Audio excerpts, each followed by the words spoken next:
बच्चों आज हम लोग नया चैप्टर चालू कर रहे हैं, इसका नाम है एंजाइम्स, टाइप्स एंड मैकेनिज्म।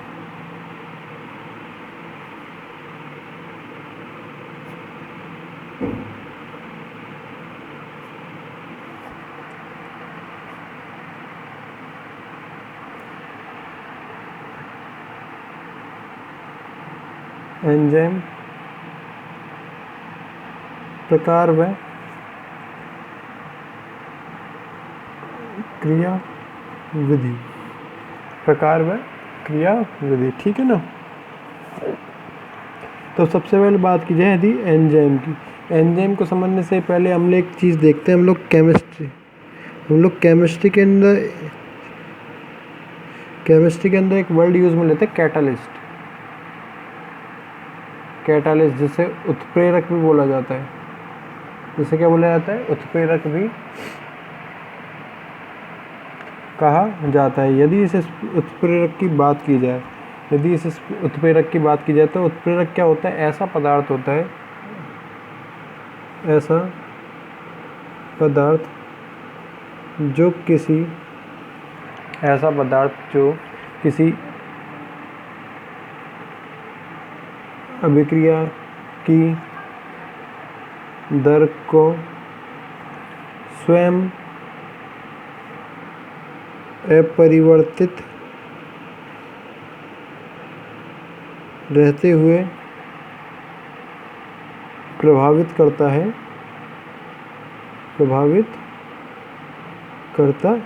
उत्प्रेरक कहलाता है। ऐसा कोई भी पदार्थ जो कि स्वयं अपरिवर्तित रहते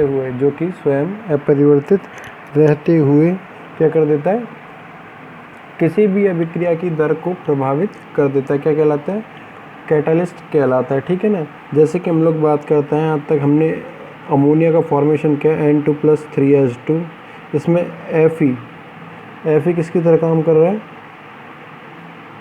कैटालिस्ट की तरह, उत्प्रेरक की तरह क्या कर रहा है, काम कर रहा है, जिससे हमारे पास 2NH3 अमोनिया का फॉर्मेशन होता है, ठीक है ना। अमोनिया का फॉर्मेशन होता है। एक चीज़ हम करते हैं, कोई भी केमिकल रिएक्शन लिखते हैं तो हमेशा राइट हैंड साइड पे जो भी चीज़ लिखी जाती है इन्हें बोलते हैं सबस्ट्रेट, अभिकारक, या कह सकते हैं क्रियाकारक, ये कह सकते थे हम लोग क्रियाकारक। जो लेफ्ट हैंड साइड पे लिखी जाती है इसे प्रोडक्ट बोला जाता है, या कह सकते हैं उत्पाद।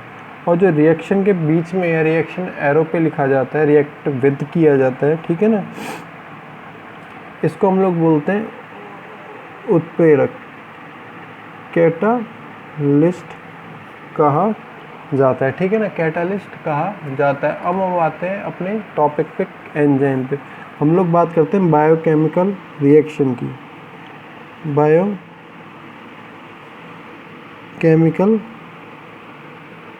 रिएक्शन की। जैव अभिक्रिया की बात की जाए, यदि जैव रासायनिक अभिक्रिया की बात की जाए तो जैव रासायनिक अभिक्रिया ऐसी अभिक्रिया होगी जो कि कहाँ हो, किसी भी जीवित व्यक्ति के, किसी जीवित जीव के, या तो वो प्लांट हो सकता है या वो एनिमल हो सकता है, के शरीर के अंदर होगी, ठीक है ना, के शरीर के अंदर होगी।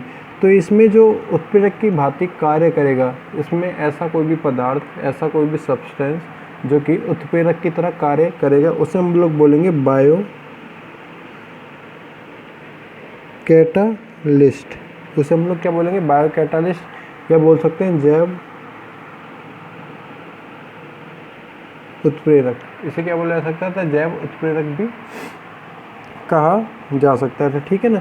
और जैव उत्प्रेरक को ही हम लोग अपनी बायोलॉजी की भाषा में बोल देते हैं एंजाइम।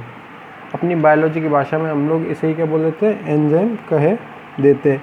ये किस में होगा, किसी भी सजीव कोशिका में, ठीक है ना, किसी भी सजीव कोशिका में बात की जाए, सजीव कोशिका की बात की जाए यदि, तो उत्प्रेरक की प्रकृति, या कह सकते हैं हम लोग एंजाइम की प्रकृति क्या हो, मोस्टली क्या होते हैं, मोस्टली जो एंजाइम होता है ये होता है प्रोटीनियस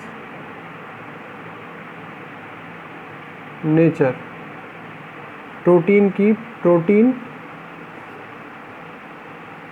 प्रकृति का एंजाइम। तो इस प्रकार से हम कह सकते हैं एंजाइम किस चीज़ से मिलकर बने होते हैं, प्रोटीन के मिलके बने हुए होते हैं। प्रोटीन हमने पहले भी देखा था, प्रोटीन हमने क्या था पहले भी देखा था। प्रोटीन के लिए मुख्य तत्व के रूप में होते हैं कार्बन, हाइड्रोजन, ऑक्सीजन और नाइट्रोजन। कार्बन, हाइड्रोजन, ऑक्सीजन और नाइट्रोजन पाए जाते हैं।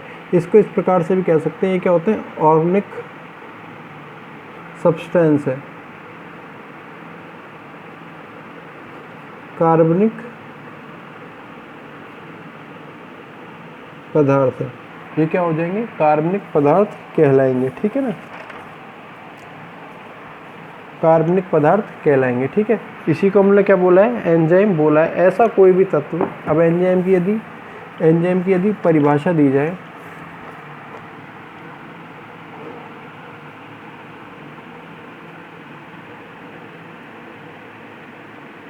एंजाइम की यदि डेफिनेशन दी जाए तो एंजाइम ऐसे क्या हो जाएंगे, हमने यहाँ पे लिखा है बायोकैटालिस्ट, जैव उत्प्रेरक, ठीक है ना। ऐसा जैव उत्प्रेरक होता है जो कि पूरी की पूरी डेफिनेशन उत्प्रेरक वाली आ जाएगी, जो कि क्या हो, स्वयं अपरिवर्तित रहते हुए किसी भी अभिक्रिया की दर को प्रभावित कर दे। प्रभावित करने से मतलब वो क्या कर सकता है, रिएक्शन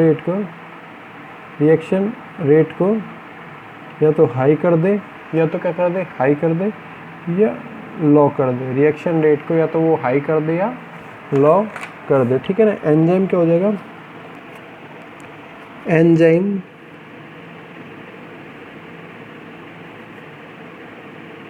ऐसे जैव उत्प्रेरक हैं जो कि किसी अभिक्रिया में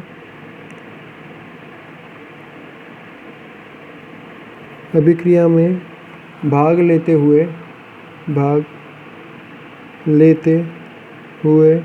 स्वयं अपरिवर्तित रहते हैं, स्वयं अपरिवर्तित रहते हैं तथा अभिक्रिया की दर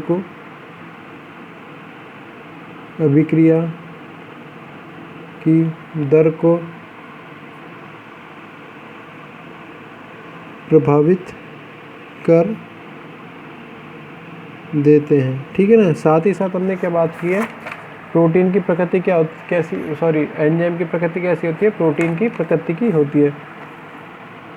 अधिकांश एंजाइम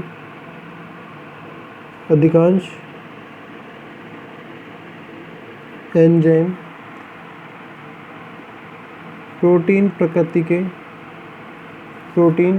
के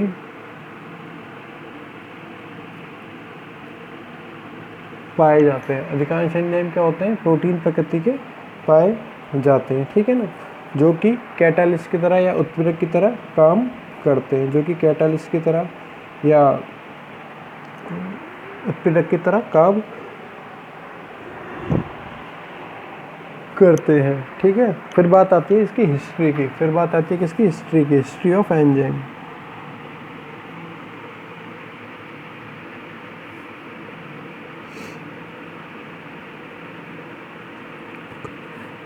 हिस्ट्री ऑफ एंजाइम, सबसे पहले एक साइंटिस्ट आए थे बर्जीलियस 1835 में।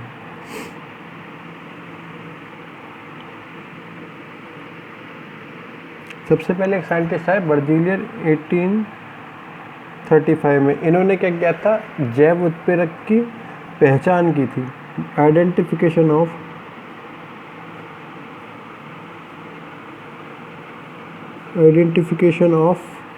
बायो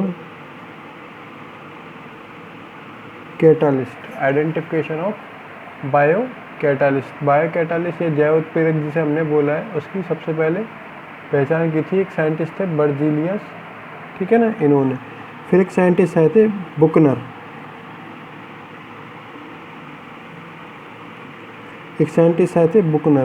बुकनर ने क्या किया था, एक सबसे पहले जाइमेज एंजाइम को खोजा था, किसमें, यीस्ट में। जाइमेज को भी खोजा जाइमेज को क्या था, खोजा था किसमें, यीस्ट में। यहाँ लिख देते हैं, बुकनर बुकनर discovered an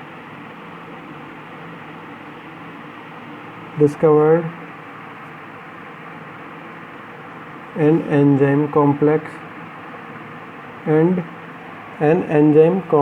named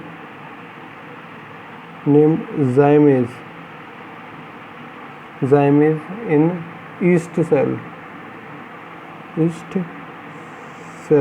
ये क्या होती है? एक फंजाई होती है, ठीक है ना। बुकनर ने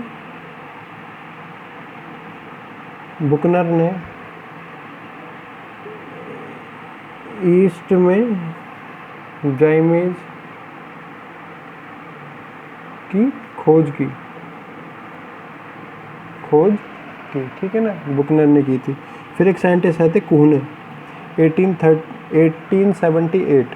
इन्होंने क्या किया था? सबसे पहले एंजाइम का जो टर्म था यूज़ किया था।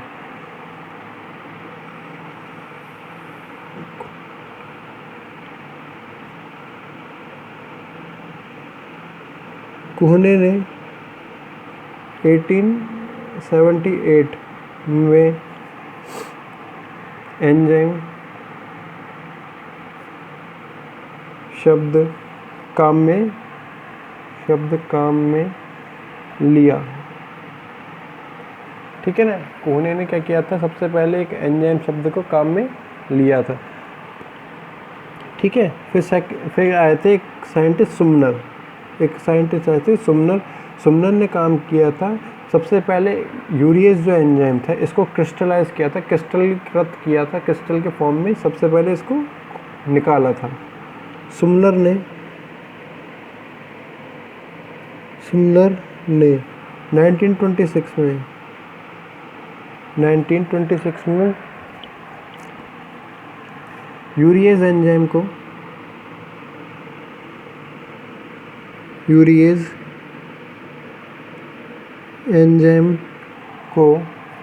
क्रिस्टलीकृत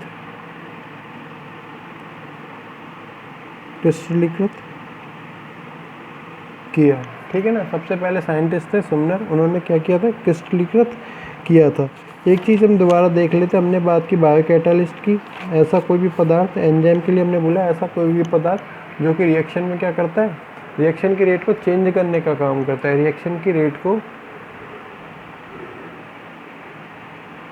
चेंज करने का काम करता है, ठीक है ना। और स्वयं क्या रहता है? अपरिवर्तित पाया जाएगा। स्वयं क्या होगा? अपरिवर्तित पाया जाएगा। तो ऐसे पदार्थ को हम लोग बोलते हैं एंजाइम, ऐसे पदार्थ को हम लोग बोलते हैं एंजाइम कहा जाता है, ठीक है ना, एंजाइम कहा जाता है, ठीक है। फिर बात की जाए सारे के सारे एंजाइम क्या होंगे? मोस्टली कह सकते हैं हम लोग एक एंजाइम की भी अब बात करेंगे, राइबोजाइम की, ठीक है ना। राइबोजाइम की यदि बात की जाएगी तो वो क्या होता है? थोड़ा सा प्रोटीन का नेचर का नहीं होता, वो प्रोटीन के नेचर का नहीं होता, जिसकी एल्टमान ने खोज की थी।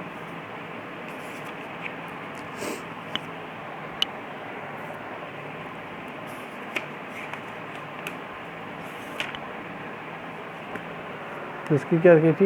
एल्टमान ने खोज की थी। यदि इसके लिए बात की जाए, यहाँ पे कुछ एग्जाम्पल की बात की जाए, यहाँ पे क्या किया जाए? कुछ एग्जाम्पल की बात की जाए तो यहाँ पे आता है स्टार्च। स्टार्च क्या हो जाएगा? यहाँ पे क्रियाकारक हो जाएगा, सबस्ट्रेट हो जाएगा। स्टार्च क्या होती है? पॉलीसैकेराइड शुगर होती है, माल्टोज डाइसैकेराइड या ओलिगोसैकेराइड शुगर होती है। इसको छोटे तत्वों में तोड़ने का काम करता है एक एंजाइम होता है टाइलिन, जो कि सलाइवा के अंदर पाया जाता है, ठीक है ना। टाइलिन एंजाइम क्या करता है? इसको माल्टोज में तोड़ देता है। ये जो माल्टोज होता है, माल्टेज एंजाइम की उपस्थिति में ग्लूकोज में चेंज हो जाता है। किस में चेंज हो जाता है? ग्लूकोज में चेंज हो जाता है। और ये जो ग्लूकोज होता है जाइमेज एंजाइम की उपस्थिति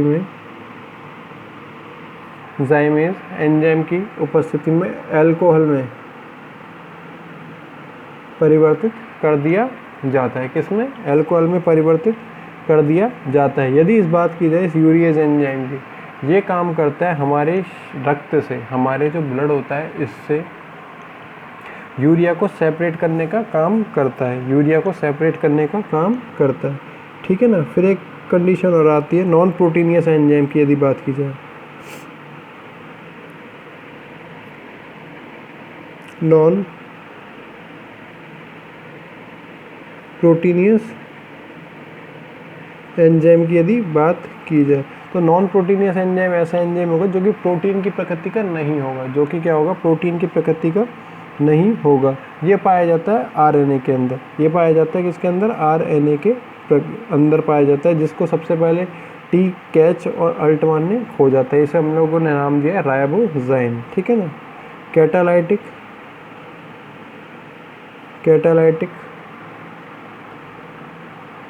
molecule of RNA, catalytic molecule of RNA was first discovered by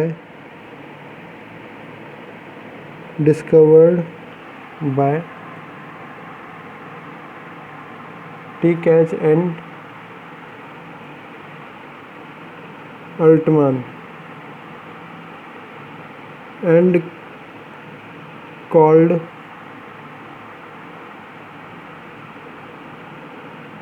ribozyme. Ribozyme क्यों बोला, राइबोज शुगर किसमें पाई जाती है, आरएनए में।